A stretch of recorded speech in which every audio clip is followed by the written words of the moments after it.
ടോവിനോ തോമസ്, കയാദു ലോഹർ, വിജയരാഘവൻ എന്നിവരെ പ്രധാന കഥാപാത്രങ്ങളാക്കി സംവിധായകൻ ഡിജോ ജോസ് ആന്റണി ഒരുക്കിയ പള്ളിച്ചട്ടമ്പി ഒരു പീരിയഡ് മാസ് ആക്ഷൻ എന്റർടൈനർ മാത്രമല്ല, സാമൂഹിക പ്രസക്തിയുള്ള ശക്തമായൊരു കഥയുമാണ്.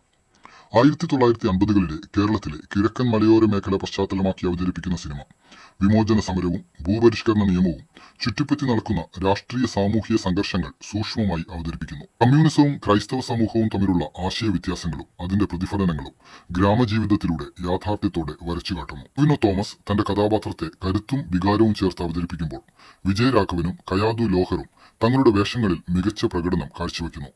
ഡിജോ ജോസ് ആന്റണിയുടെ സംവിധാനത്തിൽ വലിയ ക്യാൻവാസും ശക്തമായ ദൃശ്യഭാഷയും കാണാൻ സാധിക്കുന്നു. റേറ്റിംഗ് 4/5. അതേസമയം സിനിമ വെറും ആക്ഷനും മാസ് മുഹൂർത്തങ്ങളും കൊണ്ട് മാത്രം നിൽക്കാതെ ഇന്നും സമൂഹത്തിൽ നിലനിൽക്കുന്ന ജാതി വർണ്ണ വിവേചനങ്ങളെ ചോദ്യം ചെയ്യുന്ന ഒരു സന്ദേശവും നൽകുന്നു.